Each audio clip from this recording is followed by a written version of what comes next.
हमारे शरीर में ज्यादा कष्ट हो रहा है, ज्यादा बीमारी आ रही है, ज्यादा तकलीफ आ रही है, तो बेलपत्री की जो बीच वाली पत्ती है, बीच वाला जो पत्ता है, अशोक सुंदरी वाली जगह पर उसको, जैसे जल इधर बहता है तो अशोक सुंदरी वाली जगह पर बेलपत्री का पत्ता इस तरह से रखकर कलश में जो जल है वो जल उस बीच वाले पत्ते पर अशोक सुंदरी वाली जगह पर अपने शरीर में अगर ज्यादा कष्ट है, घुटने में अगर डॉक्टर बोल रहा है कि घुटना बदलना पड़ेगा या कोई गैप आ गया है हड्डी में तो शरीर में ये ऑपरेशन करना पड़ेगा या गुरिया खसक गया है तो उसके लिए डॉक्टर की दवाई तो जरूर खाओ, साथ में बीच वाली जो पत्ती है जो आपने अशोक सुंदरी वाली जगह पर रखी है वहां 7 बार भगवान शंकर के नाम से, कुंदकेश्वर के नाम से जल चढ़ाओ। फिर थोड़ा सा जल बचा हुआ 3 बार शिवलिंग के ऊपर चढ़ाओ। उसी पानी में से थोड़ा सा आचमन जितना पानी कलश में लेकर आ जाओ या कटोरी में लेकर आ जाओ। उसको दिन भर में 3 बार पीना प्रारंभ करो कुंदकेश्वर महादेव के नाम से, और फिर 15 दिन बाद जांच कराओ। बाबा चाहेगा ऑपरेशन की जरूरत नहीं पड़ेगी। शिव तत्व को जाओ। कौन से महादेव? कुंदकेश्वर महादेव। ये शंकर भगवान का एक स्वरूप। जब माता पार्वती जी ने कुंदुक का प्रहार करा था और वो कुंदुक बिदल उत्पल को मारने के बाद शिव जी के चरणों में जाकर गिरा था, तो वो कुंदकेश्वर महादेव। कुंदकेश्वर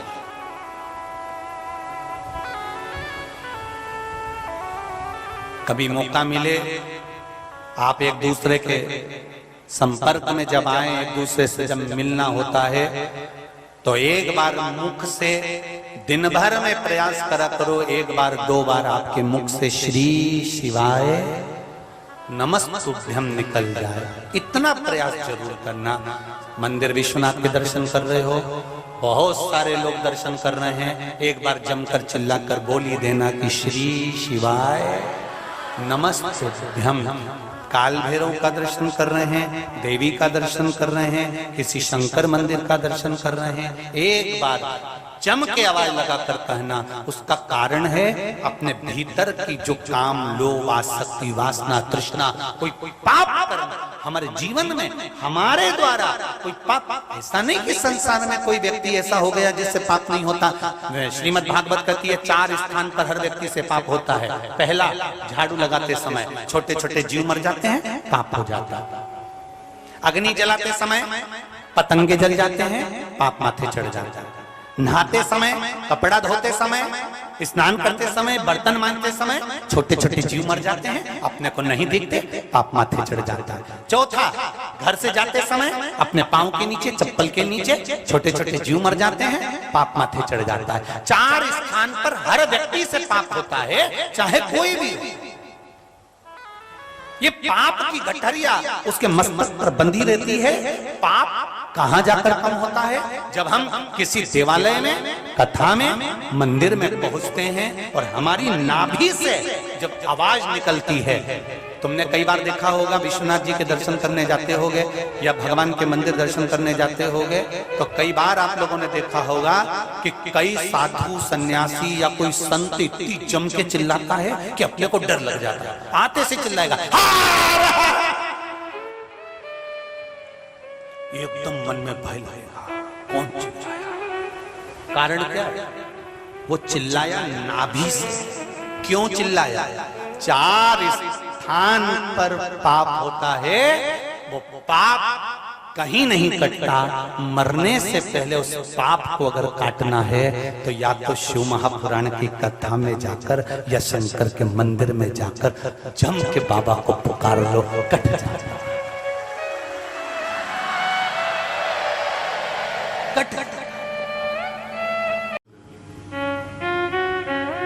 भगवान की कथा सुनते सुनते, भगवान का भाव श्रवण करते करते, जिस समय कथा सुनते सुनते आपके रोम, आपके शरीर के ये रोम, ये बाल खड़े हो जाएं, समझ लेना कि शिव आपके भीतर समाना प्रारंभ हो गया।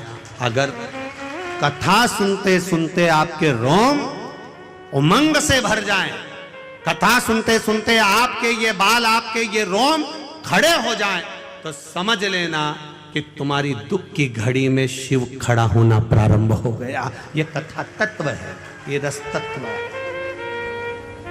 ये कोई सहजता नहीं। भक्ति का बल बढ़े, भक्ति का आनंद बढ़े, भाव बढ़े, तो परमात्मा हमारे साथ खड़ा हुआ है। मैंने तेरे ही भरोसे, ओ बाबा तेरे ही भरोसे, हवा बिच उड़ती जावांगे, बाबा डोर है तो छठीला मैं घटी जावांगी, भोले मैं तेरी पतन, शंभो मैं तेरी पतन, हवा बिच उड़ती जावांगी, बाबा डोर है तो छठीला मैं घटी जावांगी। समझाया उसको जाए जिसके भीतर अभिमान ना। ज्ञानी होगा समझ जाएगा, ज्ञानी होगा आज नहीं समझा कल समझ जाएगा, पर अभिमानी होगा इसको कितना भी समझाया जाए ये कभी नहीं समझ सकता। और जितना ये ज्ञान भी जितना जिसके भाग्य में होता है ना, उतना ही उसको प्राप्त होता है। जितना जिसके भाग्य में होता उतना ही उसको प्राप्त। बड़ा मुश्किल है मिलना।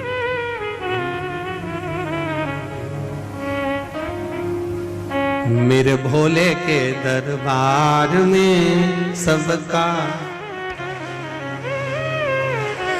जितना जिसके भाग्य में होता हो, जितना जिसके भाग्य में होता उतना ही वो पाता है।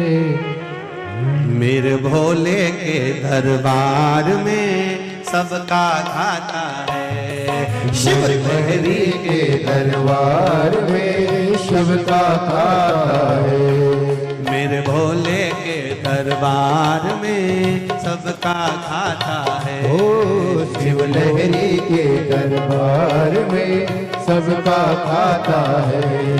ओ सबका खाता है, यहाँ पे सबका खाता है। ओ सबका खाता है, वहाँ पे सबका खाता है। ओ सबका खाता है, सबका खाता है, यहाँ पर सबका खाता है। ओ सबका खाता है, यहाँ पर सबका खाता है। सबका खाता है, यहाँ पर सबका खाता है। मेरे भोले के दरबार में सबका खाता है। मेरे भोले के दरबार में सबका खाता है। शिव लहरी के दरबार में सबका खाता है। शिव लहरी के दरबार में सबका खाता है।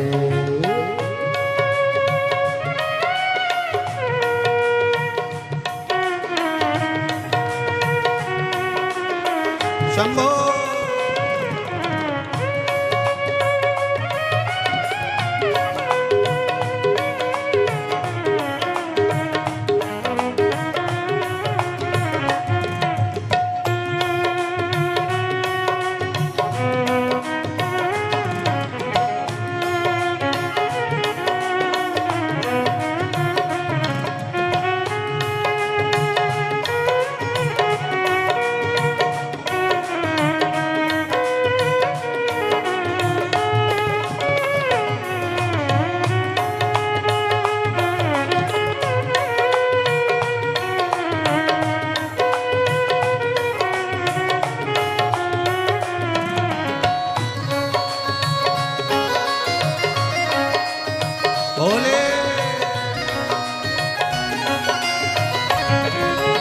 जय हो।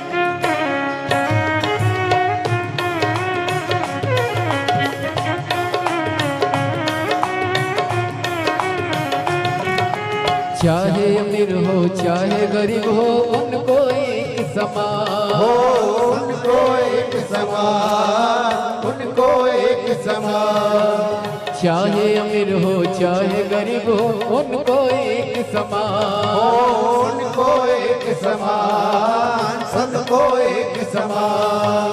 सबकी बिगड़ी वही बनाए हो सबकी बिगड़ी वही बनाए हम सबके भगवान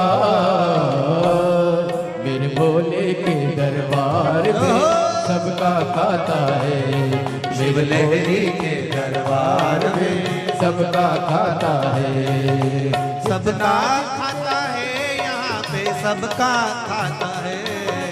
सबका खाता है यहाँ पे सबका खाता है मेरे भोले के दरबार में सबका खाता है। मेरे भोले के दरबार में सबका खाता है दोनों हाथों से पीछे वाले भी। ओहो। हरि बोल राधे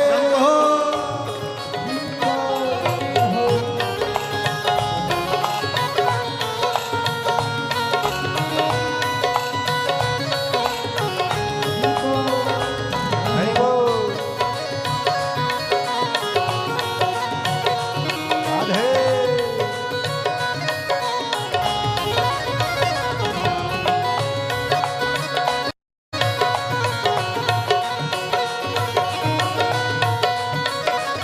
हे भोले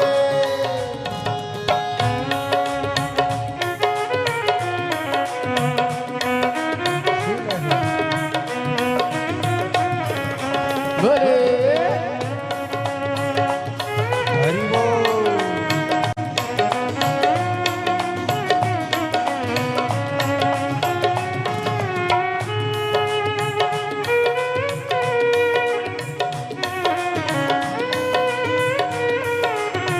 शंभो।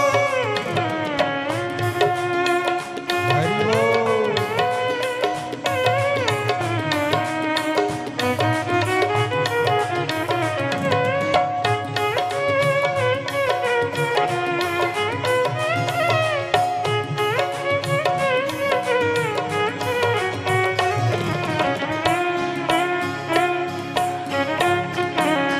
जय हो।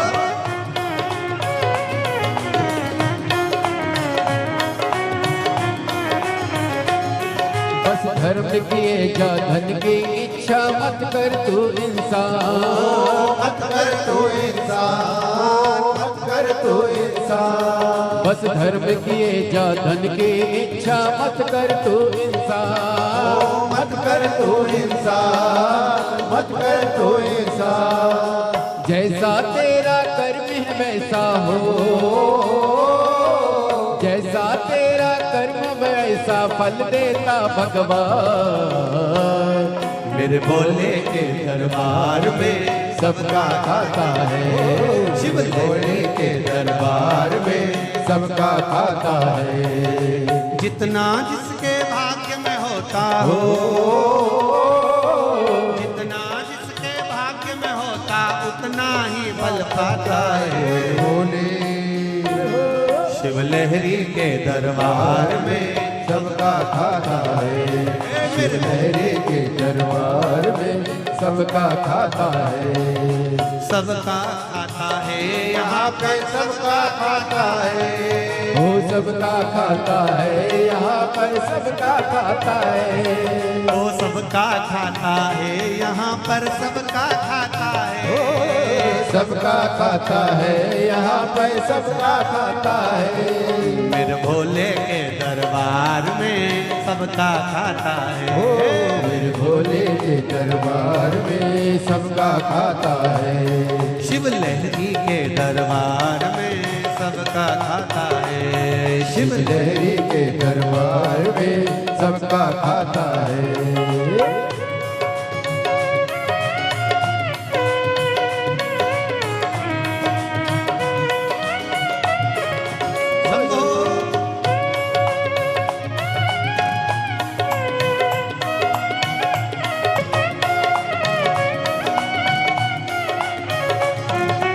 एक समझ ले मानो तू है 2 दिन का मेहमान। हो 2 दिन का मेहमान, तू है 2 दिन का मेहमान। देख समझ ले मानो तू है 2 दिन का मेहमान। 2 दिन का मेहमान, 2 दिन का मेहमान।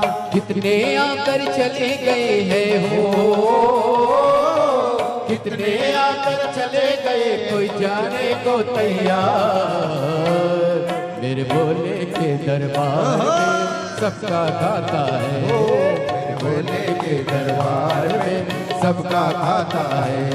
शिव लहरी के दरबार में सबका खाता है। शिव लहरी के दरबार में सबका खाता है। सबका खाता है, यहाँ पर सबका खाता है। सबका खाता है, यहाँ पर सबका खाता है। सबका खाता है, यहाँ पर सबका खाता है। सबका खाता है, यहाँ पर सबका खाता है। मेरे भोले के दरबार में सबका खाता है। मेरे भोले के दरबार में सबका खाता है। शिव लहरी के दरबार में सबका खाता है।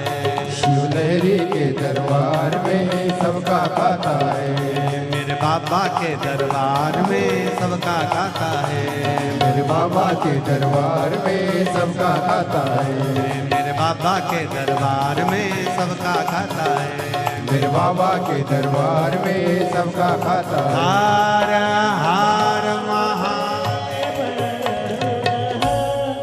अपने स्थान पर बैठकर भगवान शिव के मूल मंत्र करते हुए भगवान शंकर के शिव महापुराण के मूल मंत्र का स्मरण करते हुए बाबा महादेव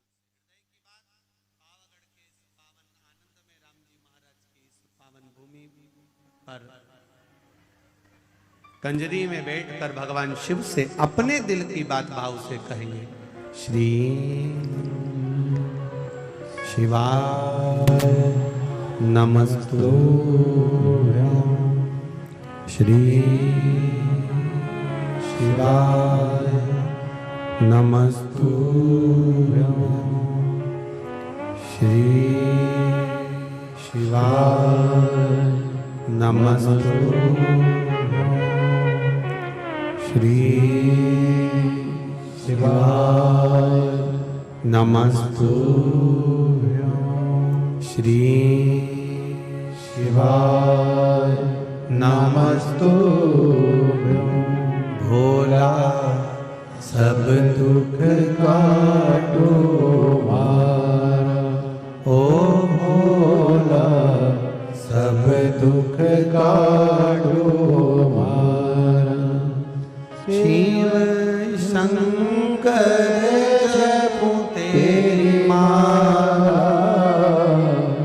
भोले बाबा जपू तेरी माला। भोला सब दुख काटो मारा। ओ भोला सब दुख काटो मारा। वेश मंगल मंगलकारी। वेश मंगल मंगलकारी। शमशान वासी हमारा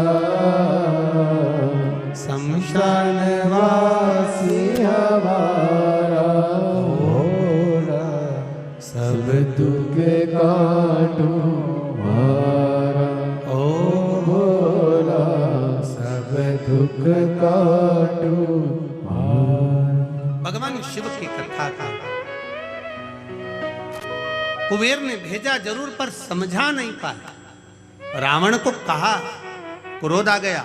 रावण ने उनकी बात सुनी पर समझने को तैयार नहीं, तलवार लेकर दोनों का शीश काट दिया। जो समझाने आए थे उन्हीं को मार दिया।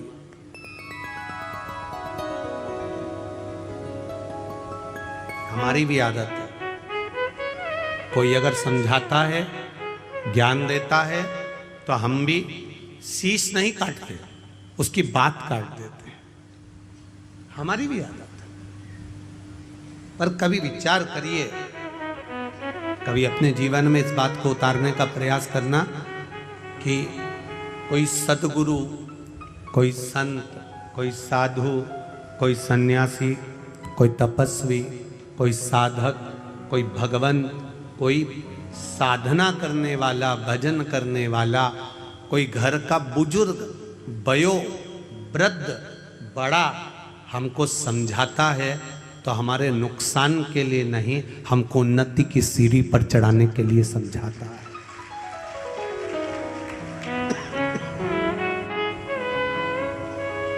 हमें उन्नति की सीढ़ी पर चढ़ाने के लिए समझा रहा है। अगर वो ज्ञान दे रहा है तो हमको उन्नति की ओर बढ़ाने के लिए ज्ञान दे रहा है।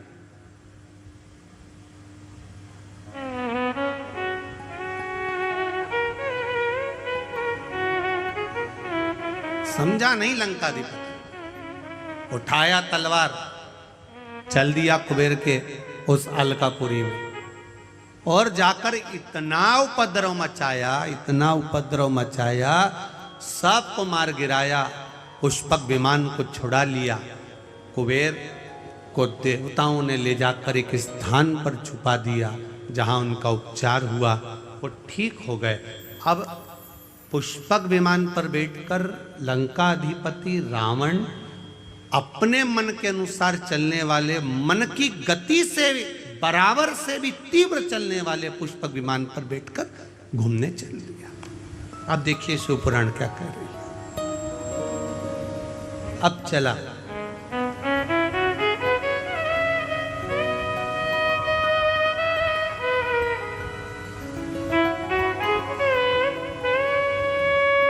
अच्छा, ऐसा नहीं है।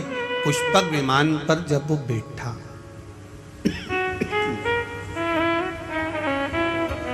पुष्पक विमान पर जब वो विराजमान हुआ, पुष्पक विमान पर जब वो बैठा, तो कुबेर का सिंहासन था, कुबेर की गादी थी। उस गादी पर बैठने के बाद उसकी बुद्धि थोड़ी सी कहीं ना कहीं विचलित हुई, कहीं ना कहीं उसमें विचलितता आई। बैठा वो, क्यों कहते हैं तीर्थ में जाकर बैठो, क्यों कहते हैं सतगुरु के चरणारविंद में बैठो, क्यों कहते हैं कथा में जाकर बैठो, क्यों कहते हैं किसी पवित्र नदी के तट पर जाकर बैठो, क्यों कहते हैं जहां संतों ने तप करा हो, साधुओं ने तप करा हो, सन्यासियों ने तप करा हो, कहीं तपस्या साधना करी हो, उस स्थान पर जाकर बैठो। क्यों कहते हैं कहीं धुपाड़ा जल रहा हो, हजारों वर्ष का, सालों निकल गए, उस धुनी को रमते रमते संतों को उस धुनी के पास जाकर बैठो। क्यों कहा जाता? उस स्थान पर बैठने का फल कुछ अधिक प्राप्त हो जाता। जैसे समझो उसको, एक बस का ड्राइवर चाय पीने चला गया। काय का ड्राइवर? बोलो बोलो, जम के बोलो जरा। अच्छा और जम के बोलो। बस का ड्राइवर गया क्या पीने? चाय पीने। और कोई व्यक्ति उस ड्राइवर की सीट पर जाकर बैठ गया और उसने स्टीयरिंग पकड़कर यूं यूं हिला रहा था। इतने में तुम हाथ पहुंच गए। अब तुम्हें थोड़ी ना मालूम कि ये बस का ड्राइवर नहीं है। तुमने कहा क्यों साहब, ये बस कहाँ जा रही है? ड्राइवर साहब, और ड्राइवर साहब, क्या ये बस कंजली जा रही है क्या? ए ड्राइवर साहब। अब वो ड्राइवर जो स्टीयरिंग पकड़ा था वो, और जैसा वो दूल्हा नहीं होता शादी वाला कितना करता है, बस वैसा वो बस का ड्राइवर एकदम अकड़ गया। देखो मेरे को बस भी चलाना नहीं आती, केवल ड्राइवर की सीट पर बैठा और लोग कह रहे हैं क्यों ड्राइवर साहब, बस कहाँ जा रही है? कंजरी जा रही क्या? पावागढ़ जा रही क्या? मतलब उसकी वैल्यू कितनी हो गई केवल सीट पर बैठने से। अब वो विचार कर रहा है कि सीट दूसरे की है, बस दूसरे की है, मैं तो केवल सीट पर थोड़ी देर बैठा हूँ, वह चाय पीने गया, उतनी देर में मेरी इतनी इज्जत हो गई। अगर मैं बस चलाना सीख जाता तो मेरी कितनी इज्जत हो जाती। उसी तरह हमारा शास्त्र का है, उसी तरह हमारा शास्त्र का है। जब हम जरा सी देर किसी मंदिर में जाकर बैठते हैं तो लोग कहने लगते हैं, क्यों पंडित जी कैसे हो? अब केवल तिलक लगाया, केवल मंदिर में बैठा, केवल मंदिर में। तुम कथा में जाकर बैठ जाओ, अभी तुम जाते जाते लोग कह देंगे श्री शिवाय नमस्तुभ्यम, जय सीताराम जी की। आवाज पकड़ रहा है भाई, जय सीताराम जी की,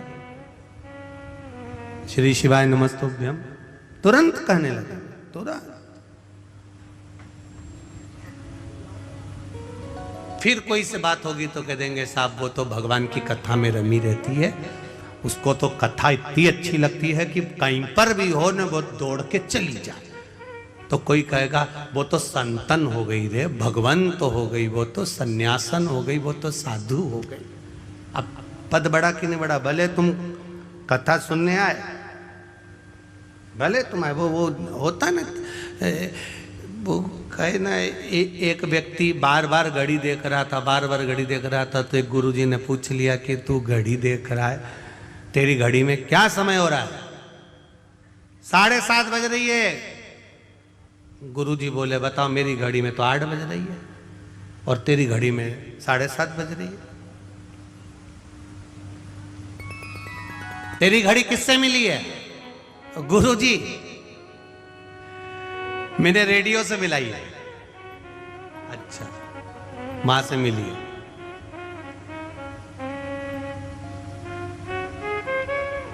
अब फिर उन्होंने दूसरे से पूछा तेरी घड़ी में देख 9 बज रही है, तूने किससे मिली? कहां से मिली? कहीं नहीं, ससुराल से मिली। गुरुजी बोले ये ससुराल से तो मिली है, पर मिली किससे है ये तो मालूम होना चाहिए कि रेडियो से मिली कि टेलीविजन से मिली कि काय से मिली। तो कि गुरुजी कहीं से नहीं मिली, ये मेरे ससुराल से मिली। हमेशा पीछे ही चलती है, हमेशा पीछे चलती है। हालो कंजरी वाली हम सब उतार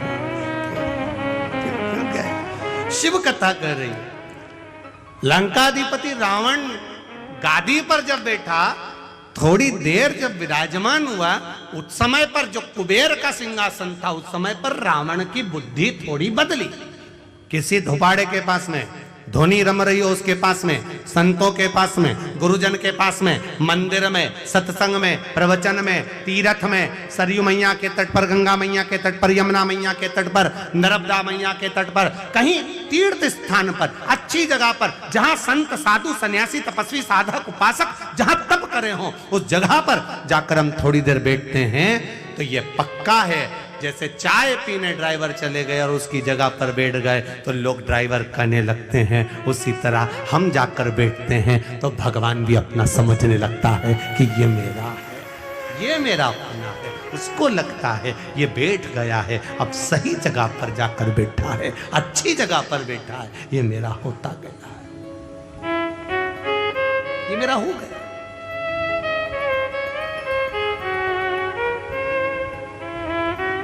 कितनी अविरल भक्ति।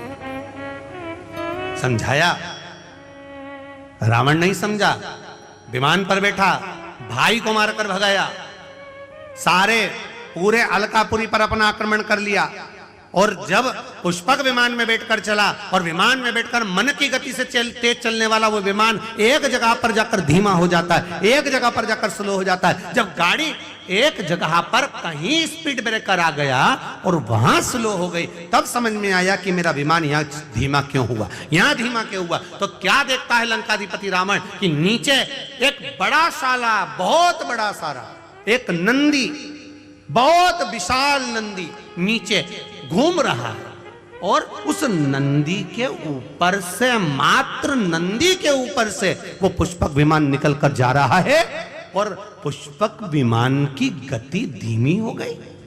पुष्पक विमान की गति,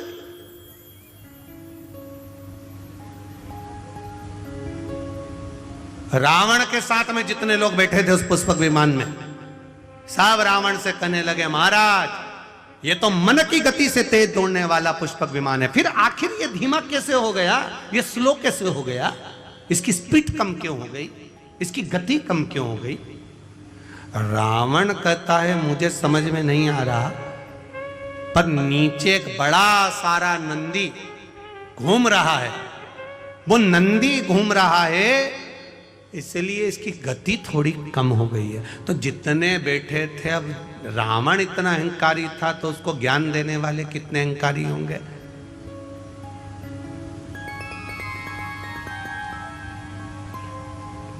चाय गरम होती है कि केटली गरम होती है? तुम लोग तो कंजरी वालों जरा सी बात में हंस देते हो। हमको लगता है कि तुम लोग कथा पक्के में अच्छे से सुन के बैठे हुए होते हो। अब तुम बताओ कि चाय गरम ज्यादा है कि केतली ज्यादा गरम है? अब उसमें तुम्हें अंदाजा हो जाएगा। हम जहाँ जयेश भाई के यहाँ रुके हैं, नाम जयेश है ना, जयेश भाई के हम जहाँ रुके तो वहाँ पर उन्होंने वो गिलास में गरम गौ माता का दूध वगैरह ला कर दिया आरोगने के लिए, ठाकुर जी के लिए। तो हमने ललित महाराज को ये तो बहुत गर्म है, तो इतने में ललित महाराज बोले नहीं नहीं गुरुजी, दूध तो ठंडा है, गिलास गर्म है। नहीं, दूध ठंडा है पर गिलास गर्म है। अब चाय इतनी गर्म नहीं है जितनी केतली गर्म है। उसी तरह बड़े बड़े, बहुत बड़े बड़े, जो बहुत ऊंचे ऊंचे मालूम पड़े, बहुत बड़ा वो आनंद हुआ और मालूम पड़े, तो साहब जो कुर्सी पर बैठा है वो तो बड़ा नम्र है, तो बड़ा सहज है, बड़े सरल नेचर के हैं, बड़े सहज है, बड़े सरल है। अब उनसे मिलो तो लगे बहुत सरल, बड़े सहज, पर उनके साथ जो केतली है वो बड़ी है। पास मत जाना, दूर हटाओ। कैसे घुस गए, कैसे पहुंच गए? इतने में जो कुर्सी पर बैठा शांति रख, एक केतली, थोड़ा रुक, अभी रुक, चाय ठंडी है, कोई बात नहीं, आन दो, आराम से आन दो, दर्शन करने दो, भक्त हैं, भगवान के हैं, प्रिय हैं, पर केतली हट, दूर हट, क्या है, दूर हटो, वहां जाओ, वहां बैठो, वहां करो। कई बार इन बाउंसरों को देखकर भी हमको ऐसा ही लगता है, केतली बड़ी गर्म है। चाय तो ठीक है अपनी जगह पर केतली बड़ी गर्म बड़ा।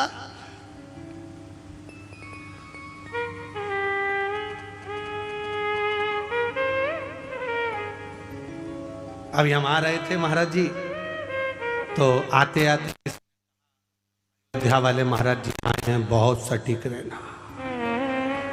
आके मालूम पड़ा तो महाराज जी तो ऐसे नम्र, ऐसे सरल, हम भी समझ गए कि केतली गरम थी, चाय।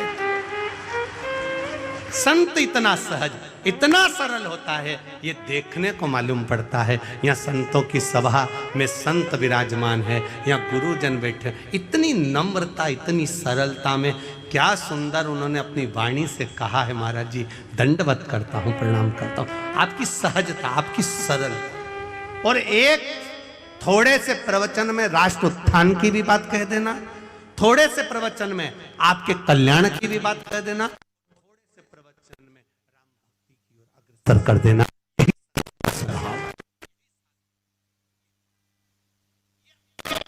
अमूल्यता का आनंद है, ये रस तत्व। और किस्मत वाले हो, कंजित वाले हो, भाग्यशाली हो आप,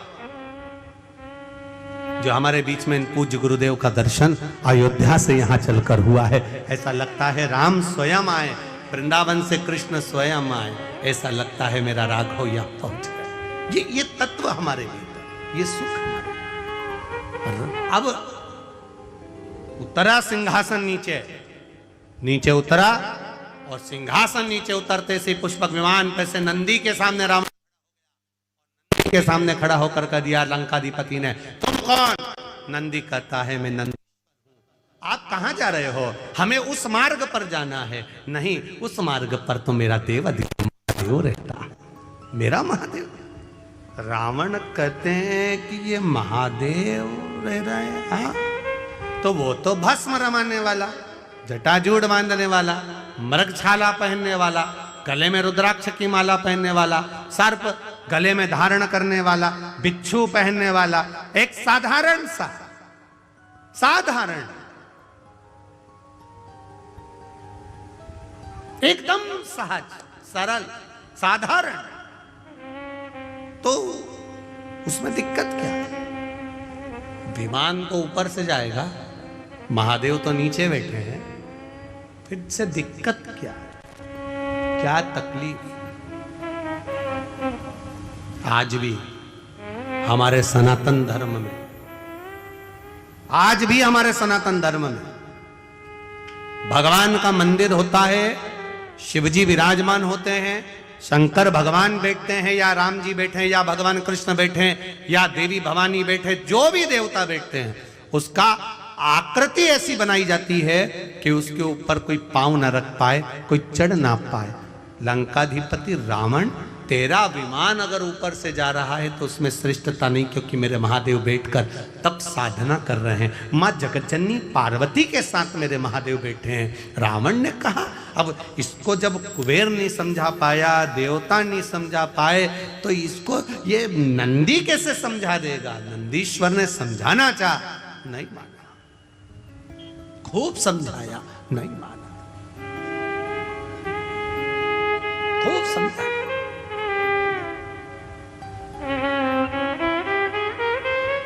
नहीं माना, क्रोध आ गया।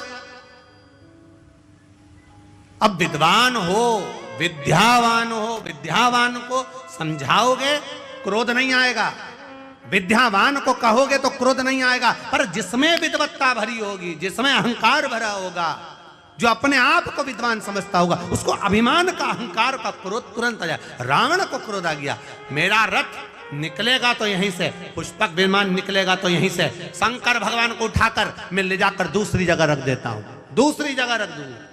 और चला रावण, लंकाधिपति चला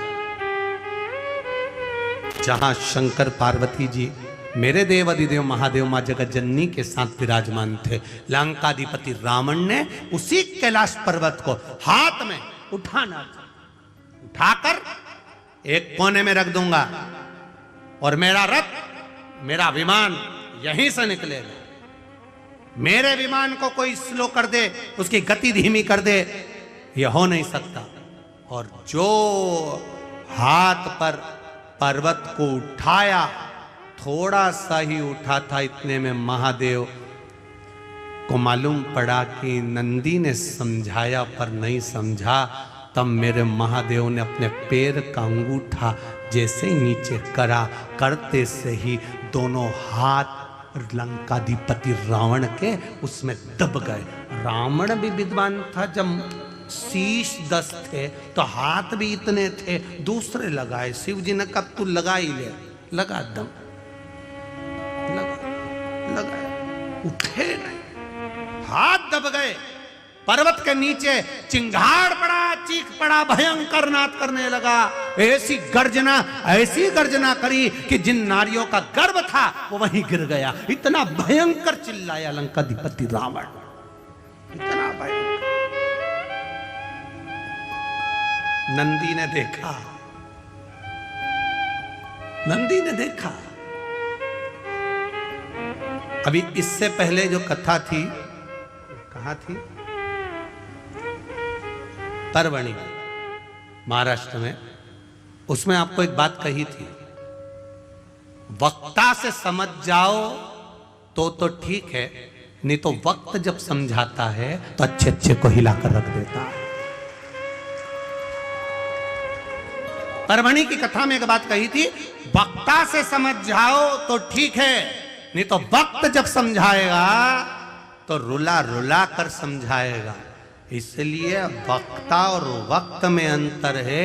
वक्ता समझाता है तो वक्त बदल देता है, और वक्त समझाता है तो तेरी दशा बदल देता है। दोनों में अंतर है। वक्ता अगर समझाएगा और उसके कहने पर चल दिए, हाँ हमें भगवान का भजन करना है, हाँ हमें राम नाम कृष्ण नाम शिव नाम जपना है, हमें भगवान के मंदिर जाना है, एक लोटा जल चढ़ाना है, शिव को बेलपत्र चढ़ाना है, शंकर को चढ़ी हुई बेलपत्र का पान करना है, स्वर्णार्मित को धारण करना है, वक्ता के कहने पर चल गए तो ये निश्चित है तुम्हारा वक्त बदल जाएगा, समय बदलेगा और तुम उन्नति की सीढ़ी पर चढ़ते चले जाओगे। पर तुम वक्ता से नहीं बदले, और वक्त ऐसा आएगा कि जब वक्त थप्पड़ मारता है तो रो रो कर जिंदगी नरक जैसी हो जाती है। जब वक्त थप्पड़ मारता है तो फिर रोना ही पड़ता है। इसलिए वक्ता समझाए तब तक समझना जरूरी है। आज रावण के हाथ फंसे, वक्ता मिला था श्री नंदीश्वर, नंदी जी मिले थे, वो नंदी ने समझाया। भगवान शंकर के नंदी समझा रहे, रावण समझ ले ऊपर से मत जा, नहीं समझा, नहीं मैं तो जाऊंगा, तो हाथ फंसा कर बैठ गए। नहीं समझा, समझ जाता तो बात नहीं। कितना समझाए लोग, कितना कहते हैं साहब समझ जाओ रे, समझ जाओ रे, समझ जाओ रे, पर नहीं समझो तो फिर आगे क्या कर सकता। समझो,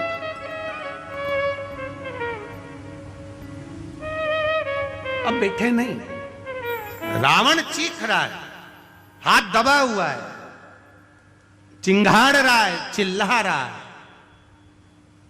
फिर कोई नहीं आया। तब वो नंदी जो वक्ता था, जिसने ज्ञान दिया था, समझाया था, वो नंदी आया और नंदी ने आकर कहा, रावण मैंने तुझे समझाया था, तू समझता क्यों नहीं है, तू क्यों नहीं समझा। महाराज अब हाथ फंसे हुए, अब कोई ज्ञान दे दिया है, अब रावण क्या कह रहा है, एक बार निकलवा दो प्लीज, एक बार ये हाथ निकल जाए। अब रावण मुख से कह रहा है, मैं तुम्हारे हाथ जोड़ता हूं, हाथ जोड़ता हूं। ये उसी में का हाल है जो भगवान कृष्ण ने, एक गोपी रोज निंदा करती थी भगवान कृष्ण की, खूब जाकर चुगली करती मैया यशोदा जी से खूब। तो यशोदा जी के सामने गई तो इतने में गोपी ने कह दिया, यशोदा जी ने भी कह दिया, जिस दिन तू पकड़ कर बताएगी मैं मान जाऊंगी। तो सखी ने भी कह दिया, मैं नहीं पकड़ के बताऊं तो मेरा नाम गोपी नहीं। इतने में भगवान कृष्ण ने भी आकर कह दिया, पकड़ के बता दे अब तू। और ऊपर छीका टंगा था, नीचे मनसुका लगा था, श्रीदामा, मधुसूदन, दाऊ, ऊपर कन्हैया, मटकी टूटने वाली थी, नीचे जो मनसुका लगा था उसको छीक आ रही थी।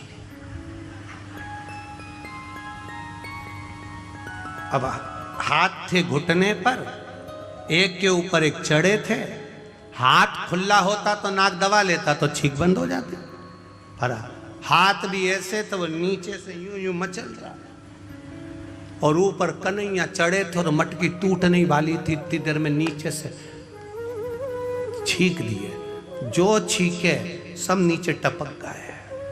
अब पूरे ग्वाल वालों में कन्हैया सबसे छोटे थे, क्योंकि इनकी उम्र वालों को तो सबको पूतना ने मार दिया था, जितने भी स्तनपान करने वाले थे सबको मार दिया था, कन्हैया सबसे छोटे थे, बाकी के सबकी उम्र बड़ी थी। अब जब चोरी करने जाते थे माखन की तो कन्हैया को तो इनको टोकना पड़ता था, उठाना पड़ता था। जैसे पहले इनको किसी के यहाँ जाना है तो इनको पहले दो अंदर जाओ, फिर इनको खिड़की में रखो, फिर अंदर वाले इनको नीचे उतारें, फिर बाकी के अंदर जाएं, तो सबसे छोटे थे। अब ये सांप और सबसे छोटे को ऊपर चढ़ाया जाता जिससे वजन नहीं लगे, और चढ़ गए और जो गिरे नीचे।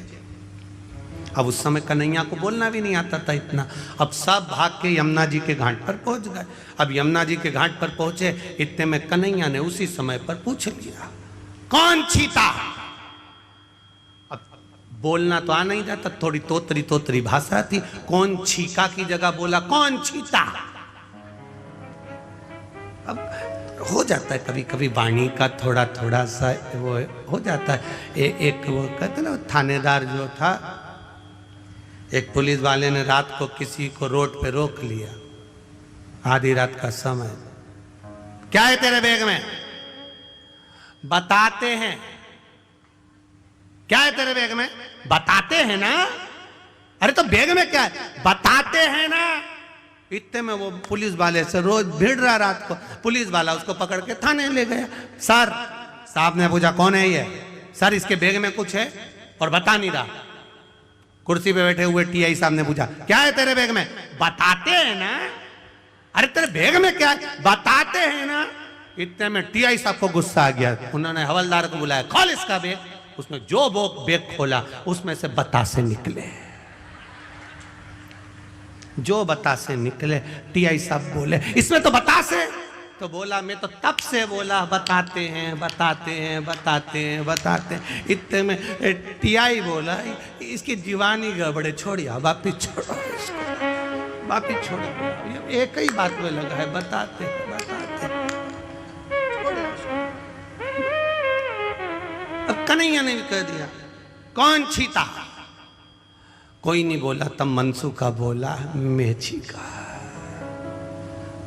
तुझे भी टाइम पे ही छीतना था, पकड़ा जाते तो। अब पकड़ाई में आता भी तो कौन? ये तो बड़े बड़े पांव से भाग जाते, तो अकेला का नहीं है, पकड़ाई में आता था। अब इतने में मनसुखा ने कहा आगे से गलती नहीं होगी। दाऊ दादा बोले अब तू बता कन्हैया क्या करे? कुछ नहीं, इसने गलती करी है, इसको 108 बार छिताओ। अब इसको 108 बार छिताए कैसे? तो के नंद बाबा ऐसी कपास की बाती बनाते थे और पलंग पे बैठकर खटिया पे बैठ के नाक में डालते थे और छींकते थे, ऐसे छिताओ। अब मनसुखा की नाक में जो बाती दी मनसुखा छींके, 10-20 बार छींक लिया। मनसुखा के बाप की सौगंध खाऊं कभी नहीं छींकूंगा, कभी नहीं छींकूंगा, अब नहीं छींकू कभी। अब गोपी कहे, अब जब हाथ फंस गया लंकाधिपति का, अब कह रहा है कि मैं तुम्हारे हाथ जोड़ता हूं। तो नंदी ने मन में सोचा इतनी देर से मैं समझा रहा था, समझ नहीं पा रहा था, अब हाथ फंस गए तब समझ में आ रहा है, और हाथ भी दब गए तब कह रहा है कि मैं तुम्हें प्रणाम करता हूं, मैं तुम्हें नमन करता हूं, मैं तुम्हें दंडवत करता हूं। अब कह रहा है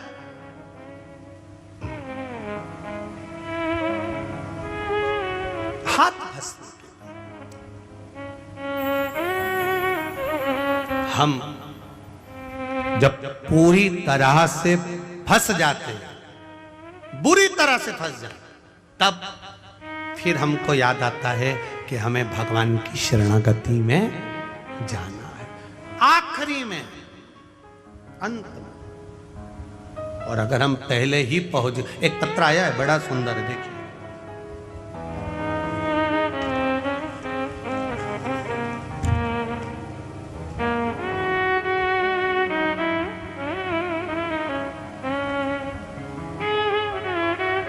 मेरा नाम नयन पंचाल है।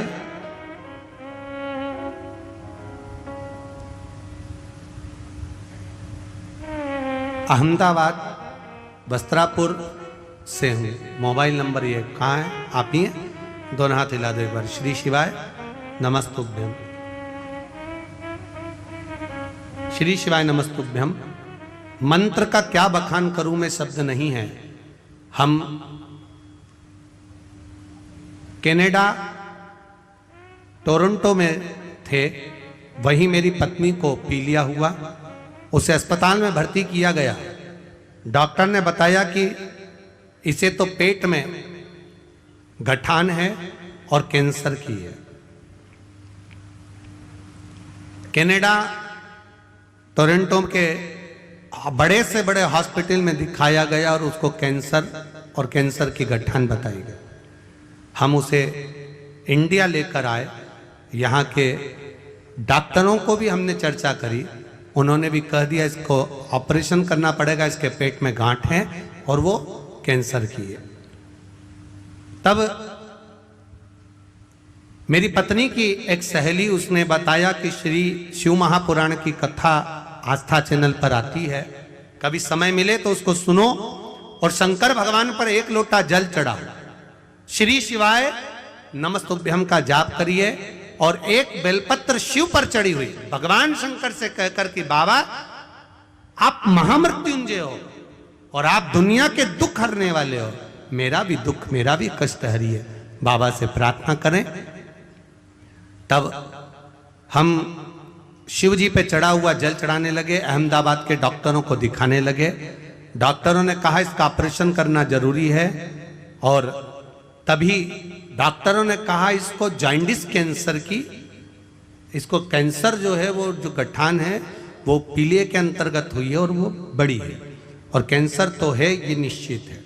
तब उसका इलाज चालू हुआ और बाबा की कृपा से हमने भी इलाज करते करते बड़ौदा की कथा जो हुई थी उस कथा को श्रवण किया। कथा सुनने पर हमने बाबा से प्रार्थना करी, बाबा विनती करते हैं इसकी गठान निकले मना नहीं, पर कैंसर ना निकले, ऐसी कृपा कर दीजिए। बाबा की कृपा ऐसी हुई, जब इलाज चालू हुआ गठान को निकाला गया तब बाबा की कृपा से उसको चेक करने के लिए भेजा। तो बाबा से हमने विनती करी थी अगली कथा जब पावागढ़ की होगी, अगर इसको कैंसर नहीं निकला तो हम कथा सुनने के लिए आएंगे और कैंसर नहीं निकला हम कथा श्रवण करने के लिए आएंगे। जाना था हमको भी कनाडा वापिस, पर शिव महापुराण की कथा पावागढ़ की सुनकर जाएं क्योंकि बाबा ने कैंसर से बचाया है। अब ठीक है, श्री शिवाय नमस्तुभ्यम बैठिए। हर हर शिव तत्व ही ऐसा होता है, जब हम कष्ट में घिर जाए, तकलीफ में घिर जाए, तब हमें परमात्मा याद आता। पर शिव कथा करते, शंकर का गुणगान करता है, तेरी कृपा बिना न हिले एक भी अणु, लेते हैं श्वास तेरी कृपा से तनो तनो। बखान क्या करूं मैं राखों के ढेर का, चपटी भभूत में खजाना कुबेर का। क्या मिलता है? अब उन्होंने बड़ोदरा की कथा श्रवण करी, वहां निर्णय लिया, बाबा ने स्वीकार किया, पावागढ़ की कथा में आ गए। आपसे भी निवेदन है, 7 दिन की कथा है, परिवार वालों को, घर वालों को, रिश्तेदारों को, नातेदारों को, सबको कह दो 7 दिन मुझे पंडाल में बैठकर कथा सुनना है, मेरे बाबा से लगन लगाना है, मुझे उसका हो जाना है, वो मेरा हो जाए, बस यही एक आदत। सुनो मैं कथा, अब वो क्या देगा? ये गुप्त नवरात्रे की कथा में पावागढ़ की माता के चरणों में राम जी की कृपा से 7 दिन की कथा में शिव महापुराण में वो क्या देगा, ये तो मेरा महादेव ही जान सकता है, इसके सिवा कोई नहीं जान सकता। हाथ दबा है रावण का और रावण नंदी से कह रहा है मुझसे गलती हो गई, मैं तुम्हारे हाथ जोड़ता हूं। नंदी ने फिर कहा हाथ जोड़ने से होगा क्या, हाथ तो दबा है कैलाश के नीचे। लोग कहते हैं जब सारे सहारे समाप्त हो जाते हैं तब लोग कहते हैं मेरा अंतिम विश्वास मेरा भगवान है। बोलो सही है कि गलत है? ये यहां पर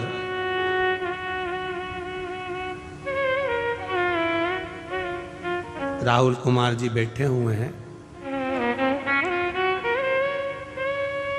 राहुल जी काल भाई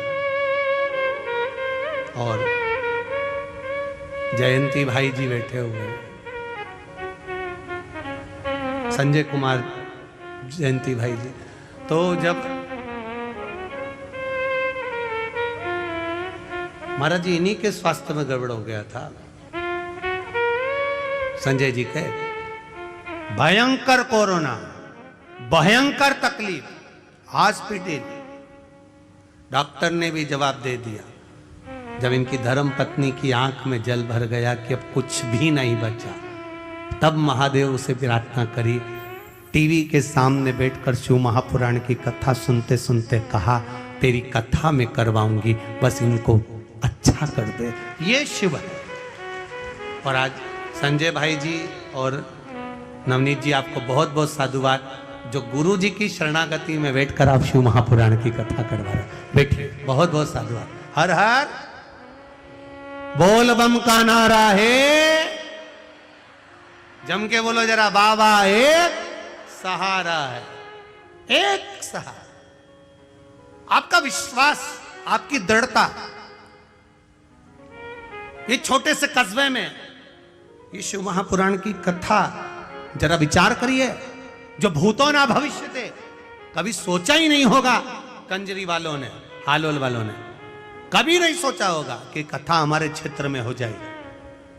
पर भगवान ने ये मौका दिया है, तो इस मौके में जब गेंद आई है तो ऐसा चौका लगा लो कि ग्राउंड के बाहर ऐसा चौका लगा लिया। मौका दे भगवान तो भजन का ऐसा चौका लगाओ, ऐसी भक्ति का चौका लगाओ कि भगवान भी कहे कि ये मेरा आनंद सुख पा रहा है। हाथ दब गया लंकाधिपति का, रावण का हाथ दबा, चीख रहा है, चिल्ला रहा है, पर वो निकल नहीं रहा। नंदी से कहा, नंदी मुझसे गलती हो गई, मैं तेरे हाथ जोड़ता हूं, क्षमा मांगता हूं। नंदी कहते हैं, मुझसे क्षमा मांग कर क्या करोगे? मुझसे क्षमा मांग कर क्या करोगे? गलती वक्ता कभी नहीं कहेगा कि आप मुझसे क्षमा मांगो। वक्ता कहता है कि आप शिव की शरणागति में जाइए। जो वक्ता तुमसे कहे कि तुम मेरे पास में आओ, मेरे पास बैठो, मेरे करीब में आइए, मेरे नज़दीक में आइए, मेरे पास आकर बैठिए, वो श्रेष्ठ नहीं हो सकता। वक्ता जो तुमको ले जाकर भगवान के दरवाजे तक छोड़ दे और कहे कि ये तेरा दुख मिटा देगा, समझ लेना वो श्रेष्ठ है, उसमें श्रेष्ठ है। करो भजन। हाथ दबा लंकाधिपति रावण का। नंदी कह रहा है, मैंने तुझे समझाया, तू समझा नहीं। जब वक्ता से नहीं समझ सकता तो वक्त समझाता, और जब हाथ दब गया पहले ही समझ जाता कि इस रथ को, इस पुष्पक विमान को लेकर यहां से नहीं जाता, रास्ता बदल लेता तो चल जाता। पर तूने अकड़ करी, अहंकार करा, अभिमान करा कि जाऊंगा तो इसके ऊपर से जाऊंगा, बस तो फिर हाथ फंसा। अब निकाल ले। नहीं बोला, नंदी जी भी नहीं बोले। शंकर भगवान ने इशारा कर दिया नंदी को, तू बोलना ही मत, दबे रहने दे इसको, दबे रहने दे।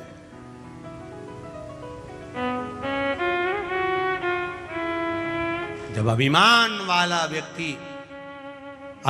वाला व्यक्ति जब किसी जगह पर दबता है तो सारी दुनिया के लोग उसका आनंद लेते हैं। दबे रहने दो, अच्छा है। खूब अकड़ रहा था, खूब अहंकार में था, खूब अभिमत्ता में था, दबे रहने दो। महादेव उस समय पर नंदीश्वर से कहा, तू रुक, इसका अभिमान तोड़ना जरूरी है। जब तक इसका अभिमान नहीं टूटेगा तब तक ये मेरा नहीं होगा। मुझे मेरा बनाने के लिए अभिमान का त्याग करवाना जरूरी है। और महाराज हाथ जब दबा रहा, चिंगारता रहा, तब रोता रोता भगवान शिव की स्तुति अब करने लगा। अब स्तुति शंकर की कर रहा, अब शिव की स्तुति। शीश पे गंगा है, गले में रुद्राक्ष माला है, शेषनाग सर्प तुम्हारे कालिया गले में पड़ा हुआ है। हे शिव करुणा करिए, हम तो आपके हैं, हम जान नहीं सकते, हमसे गलती हो गई, क्षमा कर दो। तब देवाधिदेव महादेव ने पांव के अंगूठे को ऊपर करा, तब रावण का हाथ बाहर निकला। निकलते से रावण बाहर निकलते से ही शंकर जी से बोला, तुम्हें क्या चाहिए?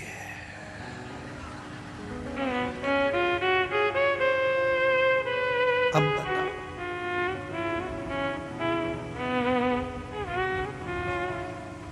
तुम्हें क्या चाहिए? एक ऋषि वशिष्ठ बाबा ने दशरथ जी महाराज से कहा कि पुत्र कामेष्टि यज्ञ करवा संतान की प्राप्ति के लिए। अब जरा विचार करिएगा, यज्ञ कराया किसने था? कौन सा ऋषि थे? कौन सा ऋषि थे? श्रृंगी ऋषि, जिन्होंने यज्ञ करवाया। तो श्रृंगी बाबा, अब जरा विचार करो, पूरे पृथ्वी पर, पूरे नगर में, अवध में चारों तरफ सूचना करी गई कि दशरथ जी को पुत्र कामेष्टि यज्ञ करवाना है, दशरथ जी को पुत्र कामेष्टि यज्ञ करवाना है, दशरथ जी को पुत्र कामेष्टि यज्ञ करवाना है। एक एक विद्वान के पास में सूचना गई कि दशरथ जी को पुत्र कामेष्टि यज्ञ करवाना है। यह यज्ञ कोई साधारण व्यक्ति नहीं करवा सकता, यह यज्ञ कोई साधारण सा इंसान नहीं करा सकता। इस यज्ञ को कराने वाला वो होगा जो यज्ञ कराएगा। जिस भूमि पर यज्ञ होगा उस भूमि को जो कराने वाला यज्ञ करता है वो उस भूमि को जीवन पर्यंत छोड़कर नहीं जा सकता। जीवन पर्यंत जब तक उसके प्राण ना जाएं तब तक वो भूमि को नहीं छोड़ सकता। ऐसा विद्वान कोई मिलना चाहिए जो दशरथ जी के पुत्र कामेष्टि यज्ञ को करवाए। बड़े बड़े विद्वानों के पास सूचना पहुंची, बहुत विद्वानों के पास सूचना पहुंची, पर सब ने मना कर दिया। हम पुत्र कामेष्टि यज्ञ नहीं करवा सकते, हम करवाएंगे तो हमको वहां रहना पड़ेगा जीवन पर्यंत। यज्ञ कर्ता को जीवन पर्यंत उस भूमि पर रहना पड़ेगा, पांव बाहर नहीं निकाल सकता, उसी जगह पर रहना पड़ेगा। कहां जाऊं? कोई ने हां नहीं भरी कि हम पुत्र कामेष्टि यज्ञ करवाएं। तब गुरु बाबा ने कह दिया, आप जाओ गंगा के तट पर, बड़े आनंद से वहां श्रृंगी बाबा मिलेंगे और श्रृंगी ऋषि पुत्र कामेष्टि यज्ञ करवाएंगे। उनसे बात करो, बोलो उनको, कहो उनको, करो विनती। श्रृंगी बाबा के पास में सूचना गई, पर यज्ञ के लिए भूमि वो चुनी जाए, पुत्र कामेष्टि यज्ञ के लिए वो भूमि चुनी जाए जिस भूमि को श्रृंगी बाबा को दिया जाए और श्रृंगी बाबा उस भूमि पर जीवन पर्यंत रहें। श्रृंगी बाबा ने कहा, मैं अपनी भूमि को छोड़कर नहीं जा सकता, अगर यज्ञ करूंगा तो इस श्रृंगेरपुर में करूंगा, इसी जगह पर करूंगा।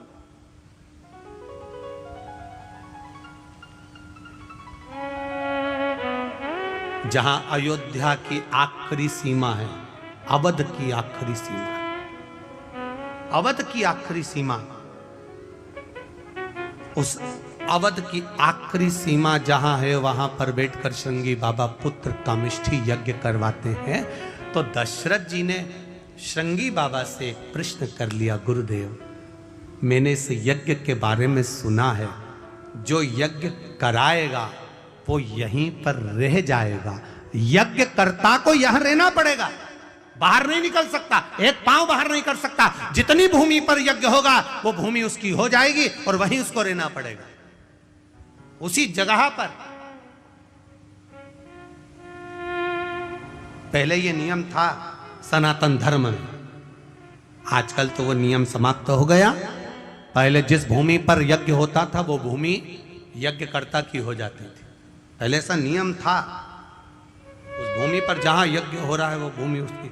अब वो नियम चला गया, समाप्त हो गया। ऋषि श्रृंगी बाबा ने कहा, अगर मेरे यज्ञ करवाने से, अगर मेरे यज्ञ करवाने से वैकुंठ अधिपति नारायण पृथ्वी पर आ जाए तो इससे बढ़कर खुशी क्या होगी मेरे लिए, इससे बढ़कर आनंद क्या होगा, क्या आनंद होगा। अगर ये शिव महापुराण की कथा सुनकर 50 लोगों में से अगर 10 का भी अगर आनंद हो जाए और 10 का भी जीवन संवर जाए तो उससे बढ़कर शिव महापुराण की कोई दक्षिणा नहीं हो सकती, कोई आनंद नहीं हो सकता, संवर जाए। अगर इन संतों के आने से, इन साधुओं के आने से, गुरुजनों के आने से, अगर इनके दर्शन से, इनके प्रवचन से, इनके शब्द से 5 भी अगर संवर जाएं तो उससे बढ़कर कोई सुख नहीं हो सकता, उससे बढ़कर कोई आनंद नहीं हो सकता। करो भजन, करो भक्ति, करो स्मरण। दूसरा प्रश्न फिर दशरथ जी ने करा श्रृंगी बाबा से, गुरुदेव आप यज्ञ करा रहे हो, आप यज्ञ करता हो, इस यज्ञ को करने में कितना समय लग जाएगा, इस यज्ञ का समय कितना है? तब गुरुजी ने कहा, श्रृंगी बाबा बोले, जब भक्ति करने बैठो, भजन करने बैठो, स्मरण करने बैठो, कीर्तन करने बैठो या दान करने के लिए बैठो, तब समय मत देखो, घड़ी मत देखो और कीमत मत देखो कि दान की गई वस्तु कितने की थी, उसकी कीमत का नहीं देखो, घड़ी नहीं देखना, समय नहीं देखना। भगवान के भजन करने का समय नहीं देखा जाता, माला जपने का समय नहीं देखा जाता, ठाकुर जी के श्रृंगार का समय नहीं देखा जाता, भगवान के दर्शन का समय नहीं देखा जाता, कथा श्रवण करने का समय नहीं देखा जाता, संत सदगुरु की शरणागति में जाने का समय नहीं देखा जाता। क्यों? इनके लिए समय की सीमा क्यों नहीं होती? क्योंकि मौत का भी कोई समय नहीं होता कि किस समय पर मृत्यु आएगी। अगर आपने घड़ी देख ली कथा सुनने के समय पर, आपने घड़ी देख ली दान करते समय पर, आपने घड़ी देख ली मंदिर जाते समय पर, आपने घड़ी देख ली दर्शन करते समय पर, तो मृत्यु के समय पर भी आप क्या घड़ी देखोगे? नहीं, अभी 8:45 बजा है, नहीं मरूंगी, चाहे कुछ भी हो जाए, घड़ी नहीं हो।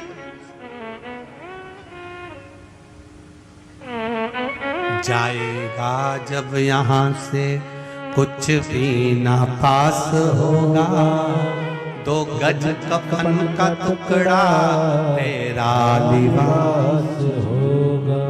जाएगा कौन सा? कौन?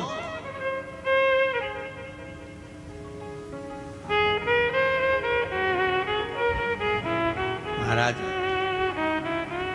सब मतलब के यार हमने देख लिया, झूठा है संसार हमने देख लिया, देख लिया संसार हमने देख लिया, झूठे नाते झूठे रिश्ते, झूठे नाते झूठे रिश्ते, झूठे नाते झूठे रिश्ते, झूठे नाते झूठे रिश्ते, झूठा है संसार हमने देख लिया, झूठा है संसार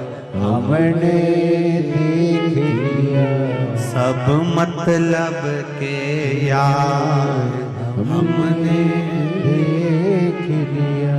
बस एक है, वो मेरे परमात्मा की शरणागति, केवल एक।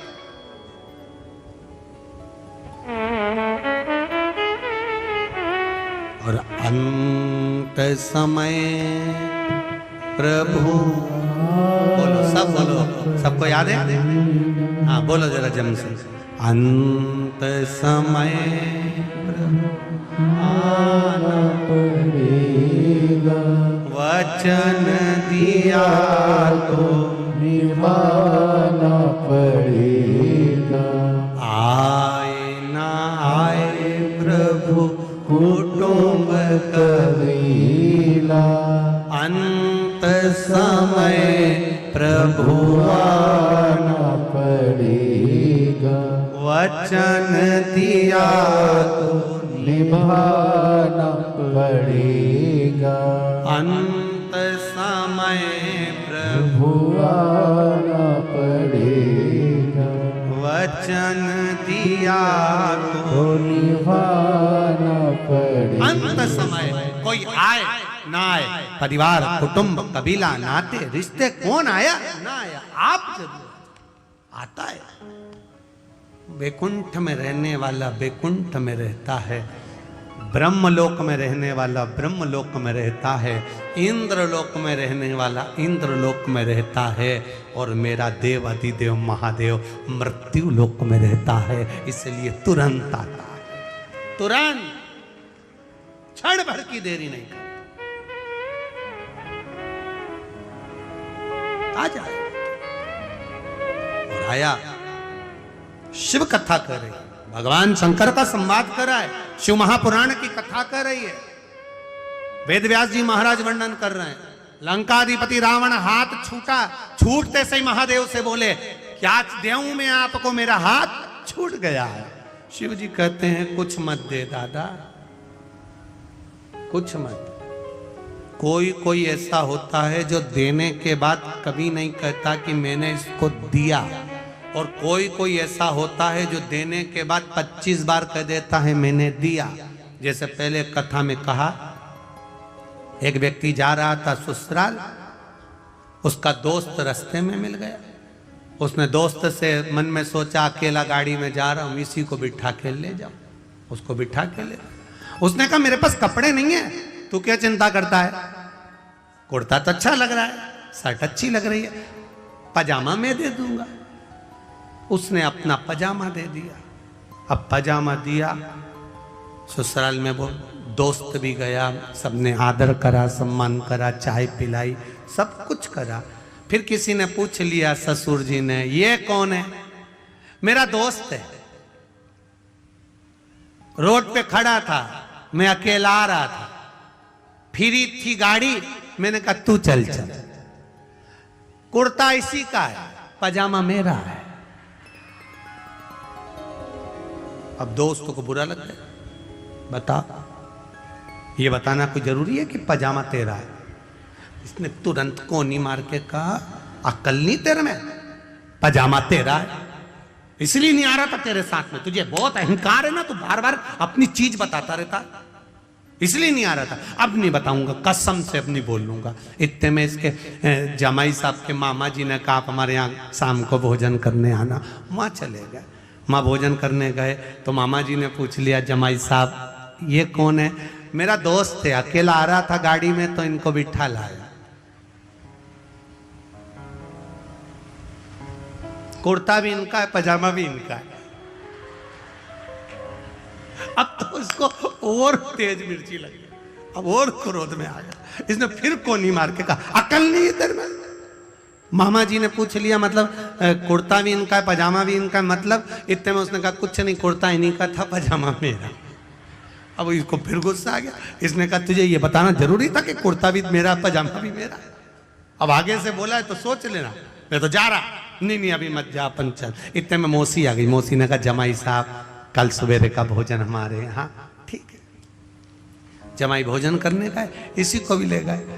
इतने में मौसी जी ने पूछ लिया ये कौन? अकेला आ रहा था, गाड़ी खाली थी, दोस्त है, रोड पे खड़ा था, मैंने कहा चल, बिठा कर लिया आया।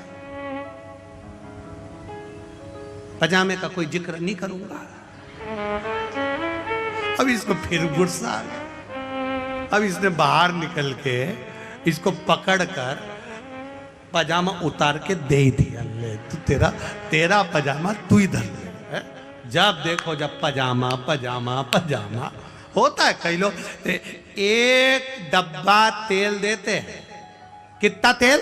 एक डब्बा घी दिया, एक डब्बा तेल का दिया, और 50 बार कहते हैं बूंदी मैंने बनवाई है, बूंदी मैंने बनवाई है, बूंदी मैंने बनवाई है। जब तक वो बूंदी पूरी खत्म नहीं हो जाए तब तक वो बूंदी बनी रहती है। एक डब्बा घी, एक डब्बा तेल और 1 महीना बूंदी, 1 महीना बूंदी चलती है। हम गए थे राम मंदिर, हमने बूंदी बनवाई थी, 1 डब्बा घी दिया था। अब राम जी महाराज की कृपा, इतने में राम जी के पंडित जी ने कह दिया तुम्हारा डब्बा तुम ही ले जाओ। क्या करे वो पजामे का? कहना जब हमारा है पजामा हमारा। रावण ने कहा प्रभु मेरा मन कर रहा है आपको कुछ देने का, मेरा हाथ छूट गया, बोलो क्या दूं? देवादिदेव महादेव ने कहा नहीं चाहिए तेरे से दादा, मैं सब समझता हूं, तू एक बार देगा 50 बार कहेगा। कई लोग रहते हैं एक फोन पे काम कर देते हैं पर 50 काम तुमसे करवा लेते हैं। बहुत संभल के रहना, दुनिया वालों से बहुत चतुर है, महाविद्वान, बहुत चतुर। कहा मुझे कुछ नहीं चाहिए। रावण चला गया। अब एक दिन रावण गया और रावण जाने के बाद रावण की विद्वत्ता देखिए, उसका विचार करिएगा जरा रावण की विद्वत्ता का। रावण ने विचार करा कि मैं क्यों ना, जब महादेव ने मेरा हाथ छोड़ दिया तो मैं महादेव को ही लंका लिया, सोने की लंका में सुखी रहेंगे भगवान। भगवान से कहा मैं तुम्हें सोने की लंका में रखना चाहता हूं, आप चलो मेरे साथ में। भगवान शंकर ने मन में सोचा इसके यहां जाना और आफत मोल लेना, नहीं जाऊंगा, चाहे कुछ भी हो जाए इसके यहां तो नहीं जाऊंगा।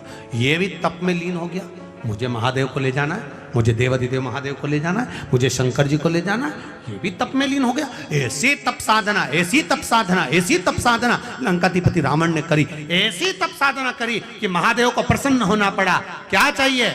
आपको लंका लेकर जाना है। शंकर भगवान ने अपना शिवलिंग प्रकट करा, लेकर चल, पर सुन ले रावण, जहां तूने भूमि पर रख दिया उठने वाला नहीं।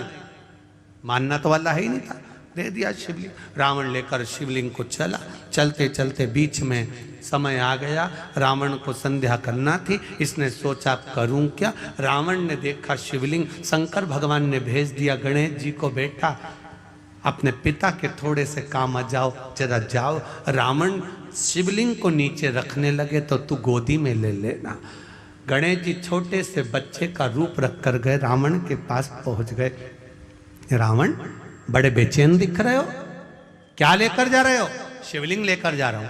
क्या करना है? मुझे संध्या करना है। संध्या करना है? हाँ, तो ये शिवलिंग कहाँ रखूं? बच्चे ने कह दिया मुझे दे जाओ, आके मुझसे ले लेना, आप संभाल लोगे, आओ। रावण ने शिवलिंग गणेश जी के हाथ में दे दिया। रावण संध्या करने चले गए। गणेश जी तो गणेश जी थे, उन्होंने उस शिवलिंग को नीचे ही रख दिया और गणेश जी ने नीचे रखकर जल चढ़ाना प्रारंभ कर दिया। श्री शिवाय नमस्तुभ्यं, श्री शिवाय नमस्तुभ्यं, ओम नमः शिवाय, ओम नमः शिवाय। रावण आए तो उन्होंने देखा ये तो नीचे रख के पूजन कर रहा है। छोरा,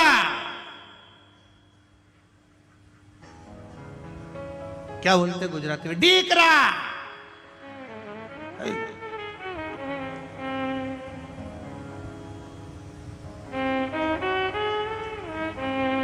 गणेश जी ने पूछ लिया केम छो? अब को भी पूछे तो पूछा क्या हुआ, क्या है, कैसे हो, क्या हुआ है? अब ये नीचे क्यों रख दिया? रावण क्रोध में लाल।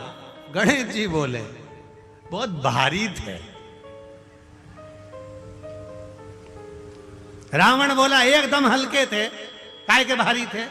इतने में गणेश जी बोले हाथ दबे थे तब मालूम नहीं पड़े थे, हाथ दबे थे तब हल्के दिख रहे थे कि भारी दिख रहे थे। रावण बोला ये तो अपने पहले का भी जानता है, छोरा कोई हल्का फुल्का नहीं है। रावण ने पूछ लिया तुम्हारे पिताजी का नाम क्या है? दीकरा बोला सिग्नेचर तुम्हारे हाथ पे करके दिया ऑटोग्राफ। वो मेरे बाप, मेरे पिता जिन्होंने ऑटोग्राफ करके दिए, मेरे पिता हैं। रावण बोला तुम कौन? गणेश जी ने अपना असली स्वरूप दिखाया। जो दिखाया लंकाधिपति रावण को क्रोध आया तो गणेश जी महाराज तो उसी समय पर थोड़े से पीछे सरके और पीछे से सरकते ही गणेश जी के पांव के नीचे से मूसक निकलकर बाहर आ गया, चूहा निकलकर बाहर आया। जैसे ही मूसक निकलकर आया इतने में तुरंत उसी समय पर लंकाधिपति रावण ने पूछा ये कौन है? भगवान गणेश जी महाराज ने कहा ये मूसक है जिसके ऊपर बैठकर मैं घूमता हूं, मैं घूमता हूं। तो रावण ने पूछा तुम कहना क्या चाहते हो? गणेश जी महाराज बोले पिताजी नहीं जा सकते तो क्या हुआ, मैं तैयार हूं लंका जाने के लिए, मुझे ले चलो। पर अकेला नहीं जाऊंगा, ये मूसक भी मेरे साथ जाएगा। रावण बोला तेरे हाथ जोड़ूं, पूरी लंका का सोना कतर कतर के खा जाओगे, नहीं ले जाऊंगा, ले ही नहीं जाऊंगा, मैं नहीं ले जा सकता। जो शिवलिंग भूमि पर रखा वो वेद्यनाथ बाबा के नाम से विख्यात हो गया। बोल वेद्यनाथ भगवान की हर हर। आवाज नहीं आई, जरा दमदारी से बोला हर हर। वेद्यनाथ जी के रूप में विराजमान हो गया। आगे जो कथा कही वेदव्यास जी महाराज ने, देवराज नाम का ब्राह्मण जो चोरी का धन लेकर एक मंदिर में पहुंच गया और शिवलिंग की सुंदर शिव पुराण की कथा को सुनकर उसने अपने चित्त को शंकर में रमा लिया, भगवान देवाधिदेव महादेव में रमा लिया। ऐसा देवराज नाम का ब्राह्मण था। प्राण त्यागे, बेलपत्री के वृक्ष के नीचे त्यागे, शिव के धाम चले गया। आगे जो वर्णन आता है, बिंदुक की कथा कही गई। एक बिंदुक नाम का ब्राह्मण चोरी का धन ला रहा था, एक पानी के स्रोत में गिर गया, प्राण छूट। 3 तरह से मरे हुए व्यक्ति को मोक्ष नहीं है। पानी में डूबकर मरा हुआ, स्त्री के हाथ से मरा हुआ, सर्प के डसे से मरा हुआ, 3 तरह से मरा हुआ व्यक्ति को वैकुंठ नहीं मिलता, मोक्ष नहीं मिलता। तब बिंदुक पानी में डूबकर मरा तो विचार आया कि कैसे इसको मुक्ति मिलेगी। तब उसका अंतिम संस्कार तो हुआ, पर वो प्रेत योनि में भटकता रहा। क्या करा जाए? चंचुला देवी ने काशी में जाकर शिव महापुराण की कथा को श्रवण किया, मुक्ति हुई। शंकर भगवान के धाम में पहुंची। माता पार्वती जी की सहेली चंचुला देवी बन गई। चंचुला देवी जब सहेली बन गई, मौन रहती थी, चुप रहती थी, विचार करती रहती। पार्वती जी ने पूछा, तू चुप क्यों रहती है, मौन क्यों रहती है? कहा, मेरे पति को मोक्ष नहीं मिला। तो तेरे पति के मोक्ष नहीं हुआ तो शिव महापुराण की कथा करवा, जिससे तेरे पति को मोक्ष मिलेगा। किससे करवाऊं? देव ऋषि नारद के पास पहुंची तो नारद जी ने कहा, मुझे श्राप लगा है, मैं एक जगह नहीं रह सकता, तुम रुका जी से जाकर निवेदन करा। तब तुम रुका जी ने कहा, कथा तो कह दूंगा, मना नहीं, पर जोड़े से यजमान कौन बैठेगा? चंचुला देवी कहती है, मैं बेधव्य, मैं विधवा, मेरा बेधव्यता है, मैं यजमान पद कैसे लूं? जानकर देवाधिदेव महादेव से प्रार्थना करी। शिव जी ईश्वर जी बने, पार्वती जी गौरा जी बनी। ईश्वर जी और गौरा जी बनकर, गणा और गौर बनकर शंकर पार्वती पधार रहे हैं। जोरदार ताली बजाकर स्वागत करें शिव पार्वती का। ईश्वर जी और गौरा जी के रूप में देवाधिदेव महादेव भगवान शिव आनंद के साथ पधार रहे हैं।